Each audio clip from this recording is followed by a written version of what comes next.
And let's take a look at some of the problems. Here we go. Okay, so we'll start here with number 6. And number 6 is talking about an amortization schedule.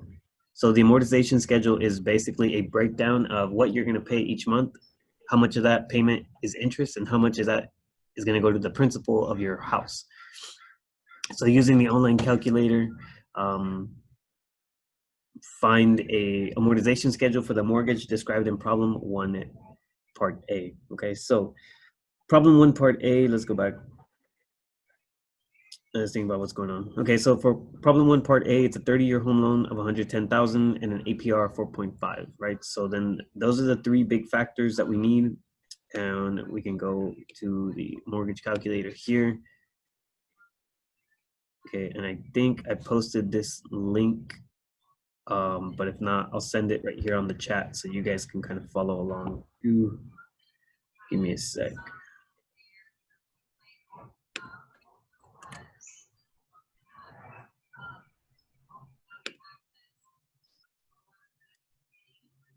Where's the chat?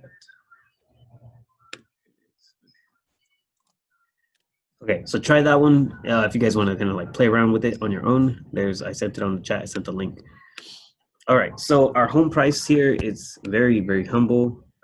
I like how when you change the price around, like the size of the house gets smaller. So if we're doing, oh, can I just type it in here? 110,000. Okay. In part A, the problem, there was no down payment, so down payment is 0. The length of the loan was 30, and the interest rate was, let me see, 4.5. There it is, right? So a house that at that price for 30 years at an interest rate of 4.5%, you're gonna have a $695 monthly payment. Okay, so that's the payment breakdown. And then you can kind of see here where this is a little bit more advanced kind of calculator. So it kind of gives you even like how much you would pay for property tax and how much you would go for homeowner's insurance. And then where the majority of your money goes is still to the principal and the interest, right? But even when you buy a house, right, there's these additional factors of property tax and homeowner's insurance, right? So imagine that your whatever you thought was going to go to your principal is actually even a little bit smaller than that. Okay, but you have your amortization schedule right next to it. Okay, and assuming that we started our mortgage today, right, we have the schedule where you have every month payment on June 28th, July 28th, August 28th, September, right? So every month on the same date. And notice that your payment is the same. Now notice how the payment is 557, and that's because when you go back to the, even though it says 695, that's because part of the money that is being paid is going to property taxes and homeowners insurance, right? So really the only thing that's going to your balance and your interest is the 557. So that's why you see the discrepancy in the numbers. Okay, so when we go back, payment 557, your principal is getting about $144 worth of that money.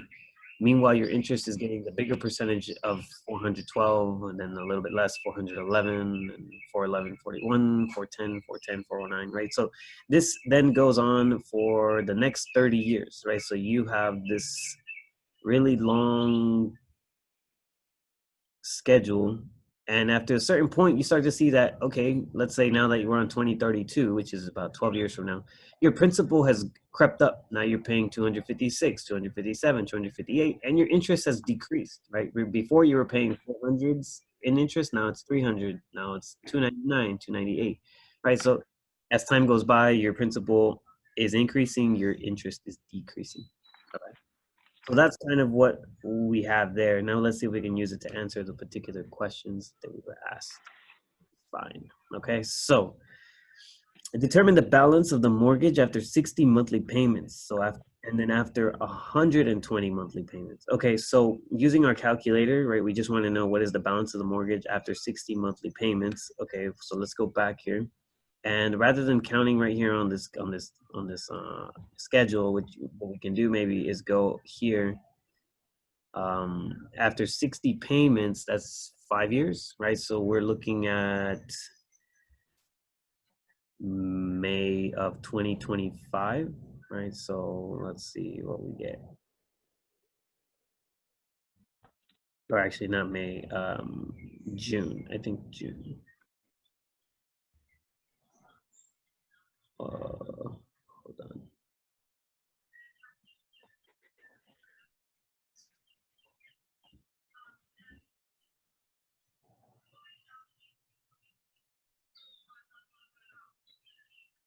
Okay. Okay, so there our remaining balance right there. You can see that gives us that 100,297. Okay.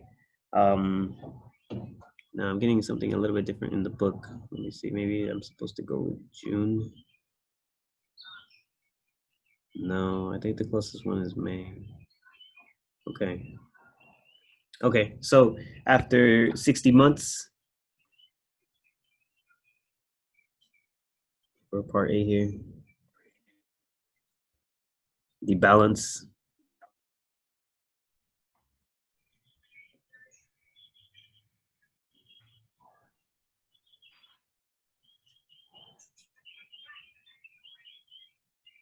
Okay, it was 100,297. Okay, and then again, this is like an estimate. Okay. All right. And then what is it after 120 monthly payments? So then after 120 monthly payments, right, that's 10 years worth of payments. So now we're looking at 20, or let's say June. Let's keep it with May. We'll go with 2030, May 2030. Okay. Oops. Uh, right there. Okay. Okay. So then at that point, oh, shoot, keep moving this around.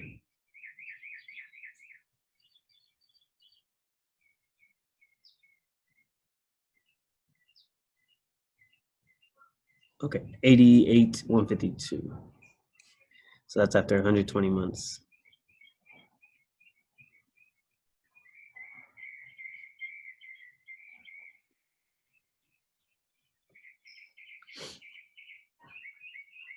Okay, so right, pretty simple to use in terms of the calculator. Um, you can kind of just move that cursor along, and you can find at any particular point in time, you can find how much is your remaining balance. Okay? Or if you really wanted to go through in this direction, right, and then count payments, right, you could have done that too. And let's find 2025. Right, so there's 2025, May 28, 2025, the remaining balance, right? It gives us a little bit, it gives us a little bit more precise. It gives us the cents as well, 297 with 46 cents. And then after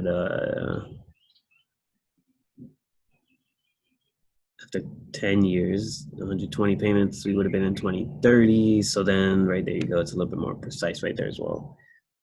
Okay, so that's our schedule. Okay, now let's go back. Let's see, at what point in the loan payoff is the amount paid to the principal greater than the amount paid to interest? Okay, so then this is where you want to use the schedule, because it gives you a breakdown, and you can start to find at what point am I going to be able to start making more a larger amount of money to the principal than to the interest, because for most of it, right, when we start off, there's a big difference here between the principal and the interest, right? You're comparing here that, well, initially you start with 144 towards principal, but 412 towards interest, right? So we want to see at what point do they break even, and then principal will now start to be paid more. Will your money start to go more towards principal than to the interest, right? So it's going to take a while, right? So let's kind of scroll down and let's find out when that happens, right? So if we go down to,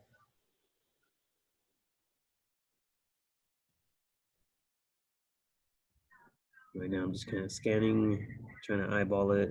Okay, see, they're starting to get close now, right? 265 versus 291, but the interest is still larger than the principal. for that month. So right around here, check this out. On December 28th of 2034, the principal is slightly less than the interest by about $2. Okay.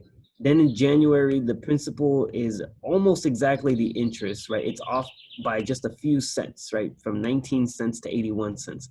And then the next month, as of February, then at that point, you can say, okay, now the amount of money going to my principal has exceeded what is going to go to the interest, right? Because the interest is now only 277.77 versus my principal is at 279, right? So there's at least about $1.50 difference there where you're going more towards your principal. So at that point, right, you've broken even, and then you're starting to add more to your principal. But notice how long that takes, right? If you started your mortgage in May 28th of 2020, this didn't happen until 2035, right? So we're talking 15 years worth of payments, and then you start to see that your money is working its way more towards the principal. Okay, so that's how we can answer this question for part B, right? At what point in the loan payoff is the amount paid to the principal greater than the amount paid to the interest? Okay, on February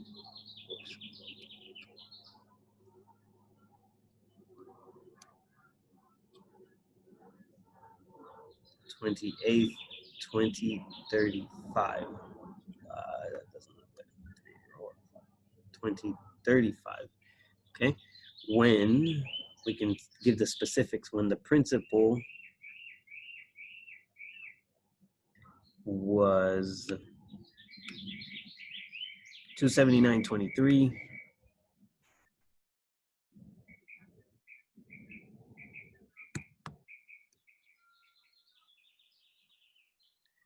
and the interest was 277.77, I think. Let me make sure. Yeah. Okay. Right. So that's what's pretty cool about the amortization schedule, right? You can kind of see how your money works in each month. Okay, in total. All right. But it's good to know how to read those because you want to know how much you're sending towards interest in those first months, so you understand that you're not making as big of a progress towards your balance as you would think, or as you would like, right? So that's the benefit of knowing how to read these, and hopefully that helps you make a better decision when it comes to to the time when you're able to be in that position to buy a house. Okay. All right. And then what is the total amount that was paid for the home? And of that amount, how much was paid in interest? Okay. So then we can kind of go back to either the entire, right? You can go all the way down because when you go all the way down, notice how it's tracking everything so far, right? So notice how, let's say here, October 28th, 2049, you have a balance, a remaining balance. Then the next month, you have a remaining balance. Then the next month, remaining balance, right? And so you see how at the end, you're going to reach a remaining balance of 0. Okay. Now, then you get to your bottom line, and the bottom line here is every piece of information for the entirety of the loan, right? So how much did you pay, right? How much did you pay for that house? Well, in terms of all your payments, you've made 30 years worth of payments, okay? And now this one is adjusted here at 825.64. That's because the payoff amount to kind of finish up, they probably just kind of cut it short and said, you know what, we'll just pay the whole thing at once to get rid of the whole payment. Right? Because that's the only one that is different from the 557 monthly, right? But let's say you get to the end, the last month, and you're just like, oh, I don't want to make 2 separate payments, one for 557 and then another for like a remaining amount. Just pay off the full thing. Okay, so in its entirety, right? How much did that couple or that person pay for their home after those 30 years? They paid 200,788 with 64 cents, right? You could find it here at the very end of the amortization schedule, or you could go all the way, right, using these tools, and you go all the way to the very last month, right? And then the unfortunate part about that one is that it doesn't show you the full payment. That just kind of shows you the breakdown. How much did you pay towards your principal and how much did you pay towards the interest, right? But then you would have to do the math yourself and add it up. Versus down here at the bottom of the amortization schedule, you can get that value right there, right? It's already done for you. So how much was paid in total, right? The total amount paid for the home So total amount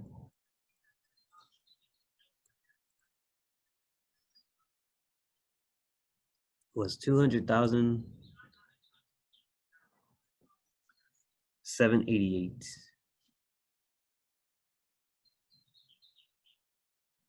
with 64 cents. Okay. And then of that amount, how much was paid in interest? And then what's nice about the amortization schedule is that it is clear about that too, right? Your principal was 110,000 because that's how much the house costs, right? The actual house. So that's not going to change. But where the difference comes in and why you paid 200,788 in total was because there was 90,788 that you paid in interest, right? So then that's the difference there. So that's what tells us how much interest we paid.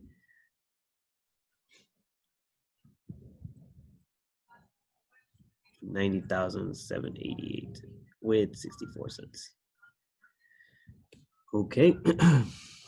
And so that's pretty much it, right? Just kind of read those. The calculators are really useful. Definitely something that you want to use even when you go out and buy a car, because then you get an idea of how much interest you're going to pay over the lifetime of that loan. So even though the loan might seem small, right? Depending on how many years you're taking that loan out for, it could be 5 years or 6 years or even 7 years with certain cars.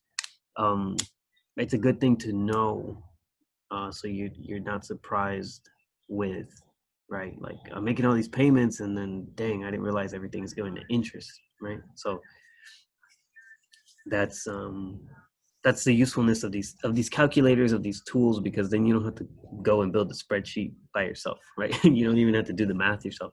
um, but it's, it's good to know where it comes from. All right, so that's number 6. Okay, pretty easy, pretty straightforward, and we kind of focus there on an amortization schedule. All right, so now number 7. Now we're looking more at a car, right? So something that may be a little bit more within your reach, right? Within the next few years, about taking out a car loan to buy a car to get to school, right? So I'm going to post the other link. There's another calculator. Now, the mortgage calculator doesn't quite work for cars because with mortgage calculators, the length of the loan is not flexible, right? You only have 20, 30, 15, or 10. And usually you don't take a loan out for a car for more than like 7 years, right? So these years don't really work for a car. So there's another one here. This is an auto loan, and this one does it in months, right? So 36, 48, and 60 months. So really it's like 3-year loan, 4-year loan, or 5-year loan. Okay, now there are other options, right? 6-year loans and 7-year loans, but those aren't really showing up here because they're just not as common. Okay. All right, so let me go ahead and copy this one and paste it on the chat so you guys can follow along as well. Okay, so you'll see that there are different links, right? One says mortgages and says auto. Okay, so now let's go back to the problem here. Brian is considering taking out a loan for $12,000 for a term of 5 years at an APR of 4.75 compounded monthly. Okay, what will be the amount of his monthly payment? How much would Brian owe on the car after 1 year? How much would he owe after 2 years?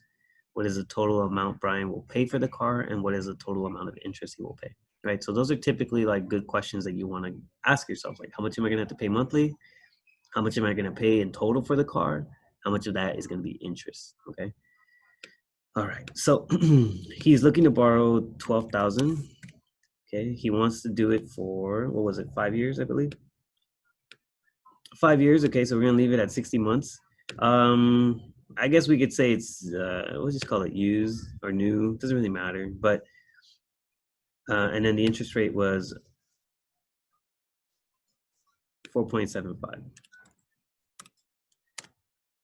All right, so there is his monthly payment there of 225. Not bad, right? Seems pretty affordable.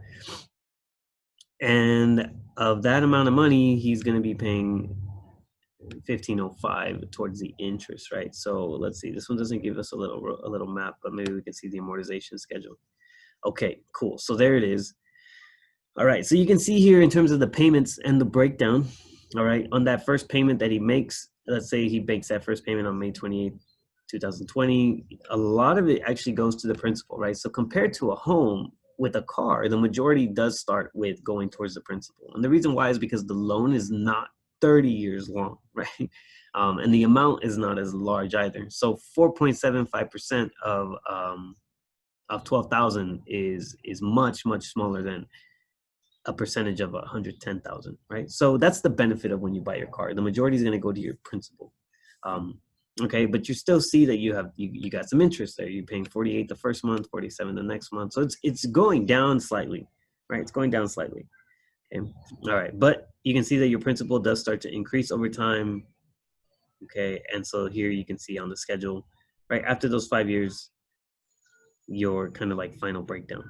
Okay, so let's kind of go back up here and let's try to answer a couple questions. So, all right, so what will be the amount of his monthly payment? Okay, so his monthly payment would be 225, right? We see that.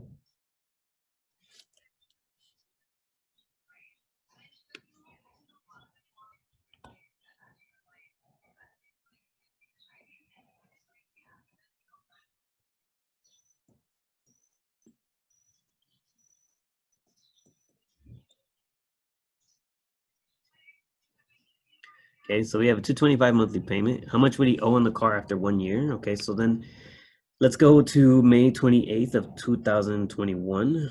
All right, so let's see what he owes. His balance would be 9822. So balance after 1 year is 9822. Okay, so a considerable dent, right? And then after 2 years, so let's see, balance after 2 years. And let's see what that looks like. So now we're looking at May 28th of 2022. Okay, now it's down to 7538.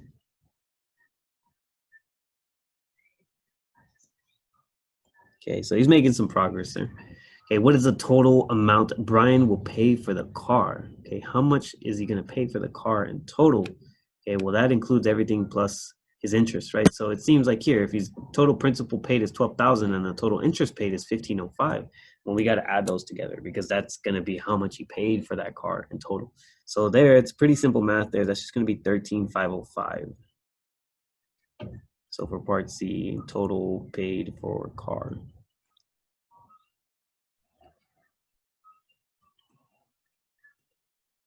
was 13,505.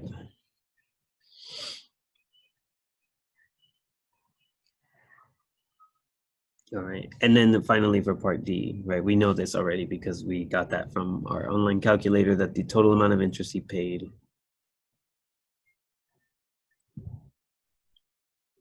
was 1,505, right? Which is not bad, right? Like that, I feel like that's something you could probably live with, right? You paid off your car in 5 years and you paid 1,500 in interest. That's not bad. That's not too bad. Okay. All right. Any questions so far? That's pretty easy, right? Just kind of plug in your values, plug in your numbers. Okay. All right. Okay, and here's number 8. Okay, number 8 is a kind of scenario question. All right, so suppose and a lot of times, if you notice on the commercials, a lot of times if you ever read, like, it's hard to read the fine print because the commercial goes by so fast. But sometimes you'll get these kind of promotions, right? So suppose Ford Motor Company is offering a choice of a 2.88 APR loan compounded monthly for 36 months or $1,500 cash back on a $24,000 Mustang, right? So you have this option of, do I take the APR loan offer or do I take the cash back, right? Like when the deal is cut, right? So they give you 1,500 cash back. And typically people use that to as like a down payment to make the price of the car even cheaper. But if you get the cash back, you don't get the lower APR. Typically, if you get the cash back, they're going to give you a little bit of a higher APR. And so then it becomes a question of like, well, which one's the better deal? Which one is going to save me the most money? Because even though the 1,500 cash back looks good initially, what if then it leads you to have to take the higher APR, and then over the course of your loan, you end up paying more in interest than what the cash was worth, right? So sometimes, even though it seems nice to want to grab that cash back, sometimes the better or the smarter deal is to take the lower APR.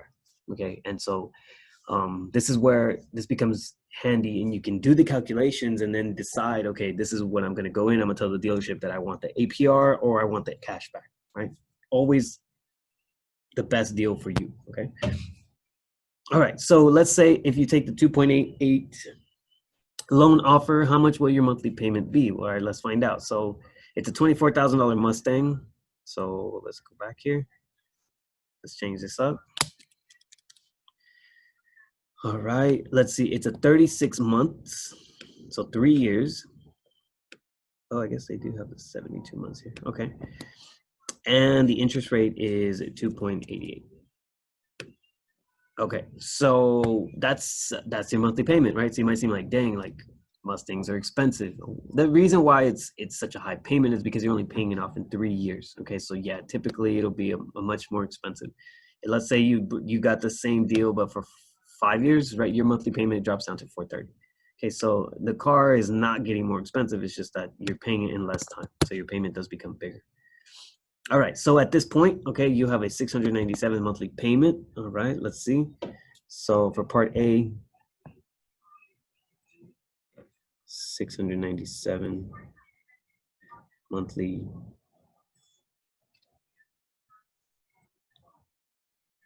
payment. All right, for the 2.88% loan. Okay.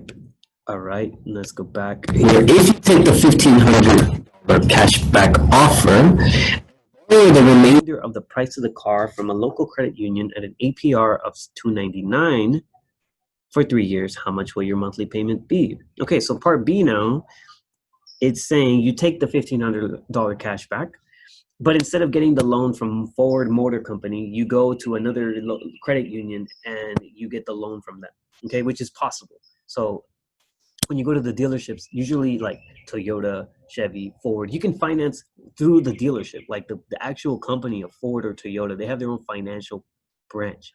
And you can take the loan from the car company, right? So it seems strange, right? But that happens.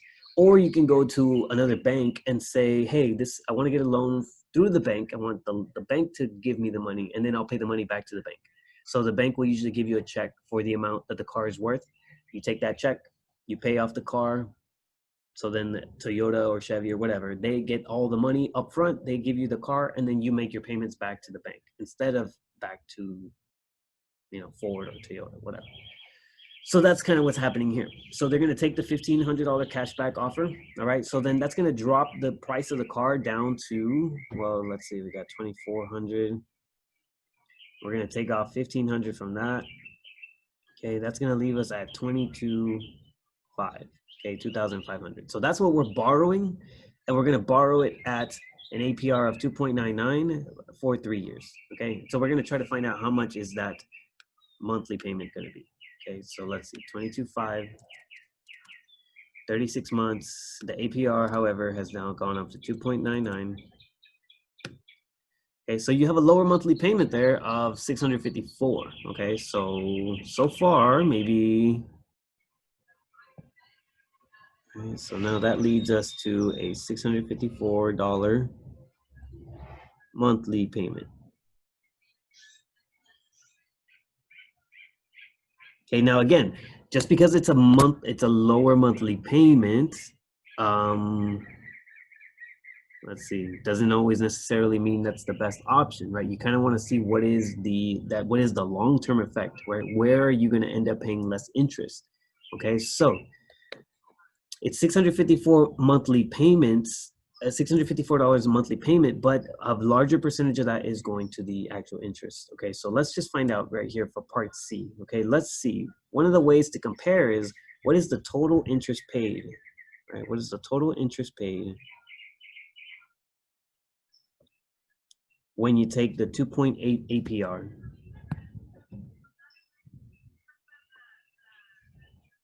versus total interest paid.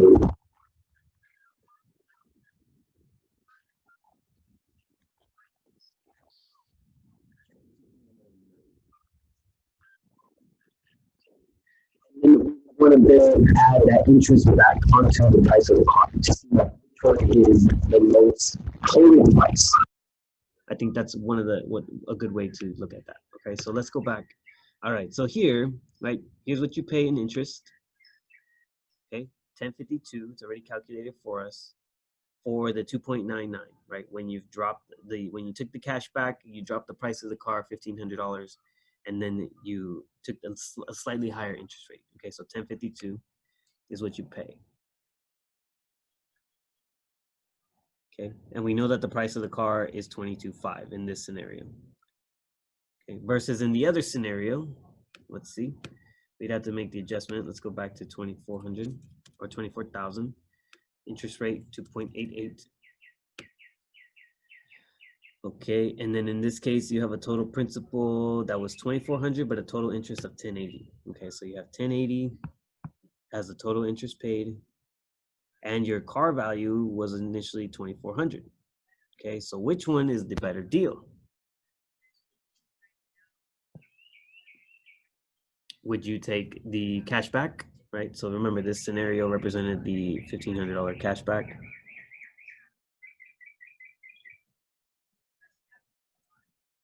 And this one was a lower APR. Cashback. Take the cash back. Yeah, take the cash back, because even though you're going to have a slightly higher interest rate, at the end of the day, you still paid less interest and you paid less for the car, right? So better deal, because in total, right here, when you add this up, when you add up these quantities, you end up paying $25.80 for the car, versus over here you only pay $23,552.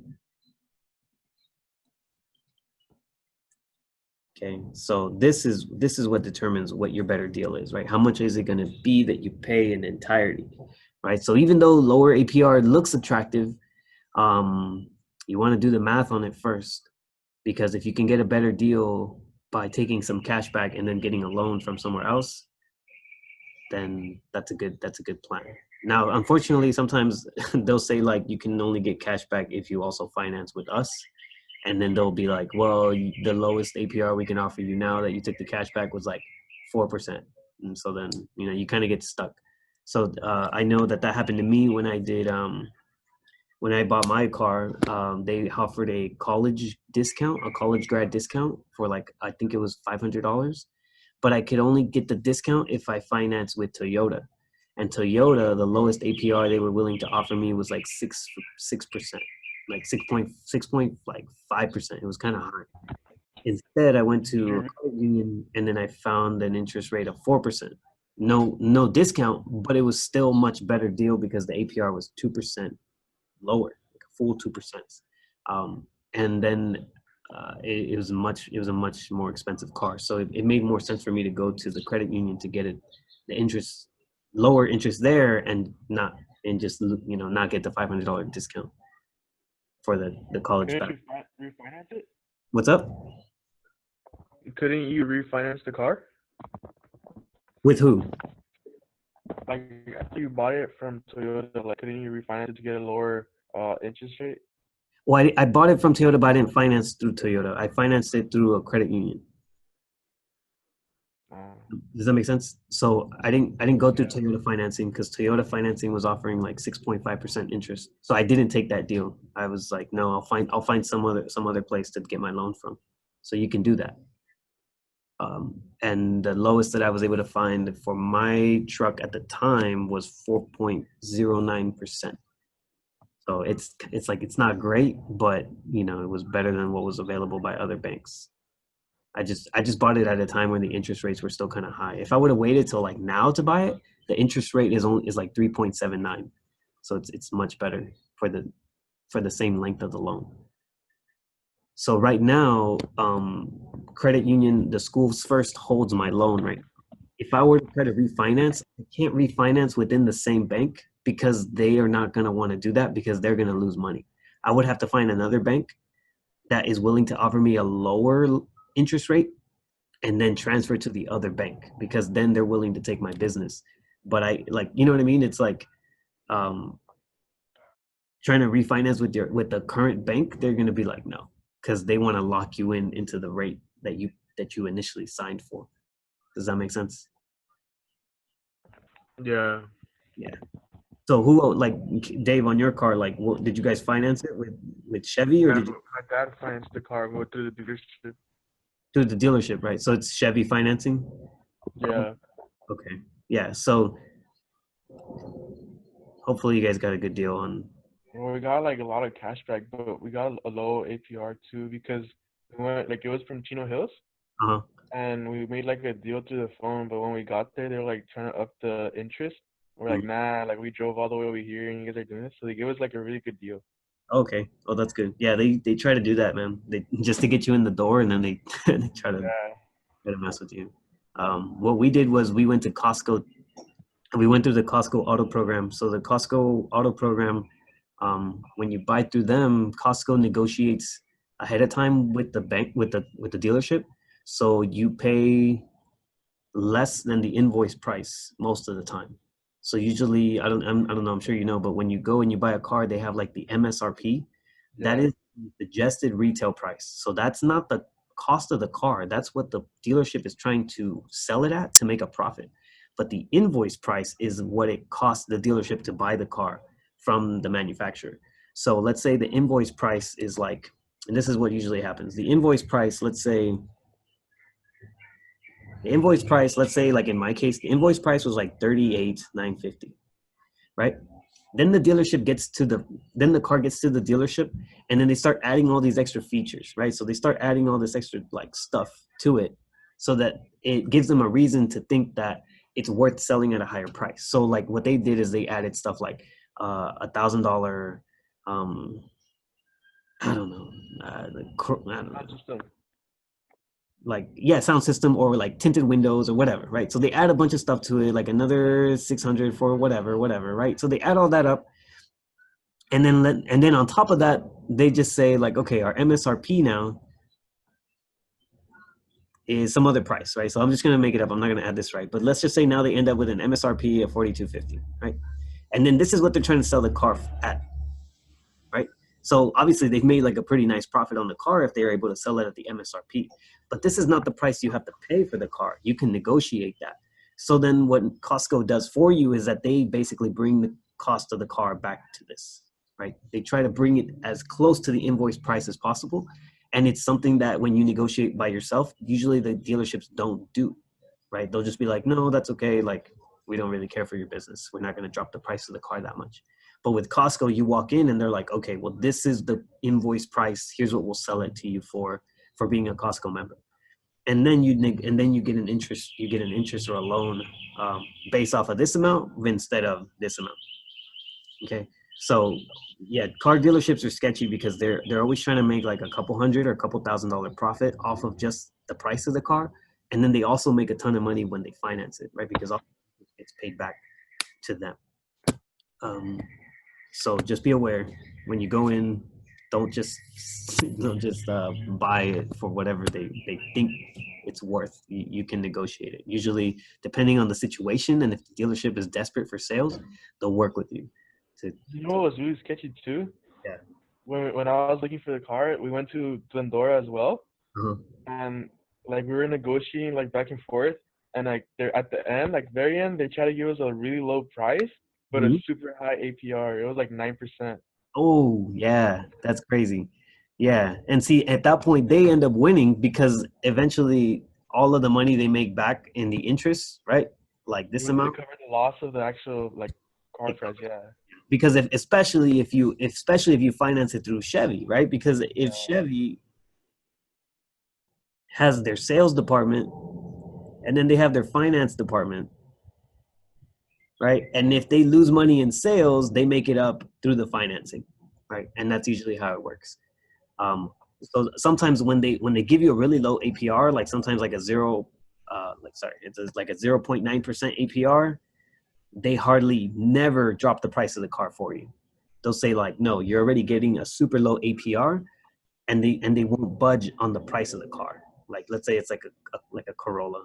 Well, let's change this to Toyota, right? Like a Corolla, maybe like 20,000, right, decked out or whatever. They won't move from this price because they're going to offer you this interest rate, which is really good, right? It's less than 1%. Yep. And their excuse like for them to give it to us was like, oh, just pay it off early. Like you won't pay the full 9%. Yeah, right, whatever. How much was let's just play around. Just give me an estimate. Like how much was your car, Dave? 36. 36. Okay. And your how long was the loan that you guys were what was Chevy offering you? What was it? 9% for how many years? 5.5, I think. Okay, so let's go with 72, right? That's a little bit closer. And then a 9% interest rate. Check this out. Yeah, Watch this. That's insane. That's insane. yeah. So yeah, let me give you an example from mine. Mine was about 40, my Forerunner. I financed for 7 years. I don't think it'll let me go up there that high. And then mine was 4.09. So I'm not paying this much because my months were 84, right? But that's kind of it's way more. That's more than what my payment is. I send more every month. I send a little extra every month just to kind of like knock down the principal a little bit faster. But that's kind of what I'm looking at. My But brother got zero APR on his car, so he's like almost done paying it off oh, nice. Did he get that? When? How long ago did he get that? What car did he get? in 2016 or 2015. Okay. And what did he get? It was a Ford Mustang. Oh, Mustang. Okay. Does his wallet hurt when he has to put gas? Nah, No. not anymore. Before, yeah. Right now, Oh, taxes. yeah, yeah, yeah. So that's cars. So something worth looking into. Yeah. So yeah, right now I've only had about a year into my payments. I just did one full year. So yeah, this is kind of what my interest payments look like, and it bugs the heck out of me because I'm paying all this in interest. So as like a math teacher, it like bothers the heck out of me. But I needed a car. I needed something that's gonna last me a while. I needed something new. All right. So yeah, so that's a pretty good discussion right there. Okay, I think that's pretty good. Definitely do these calculators before you go and buy a car so that you understand what you're kind of getting yourself into. Okay. All right, guys. So that's it for today. I'm gonna go ahead and stop it there.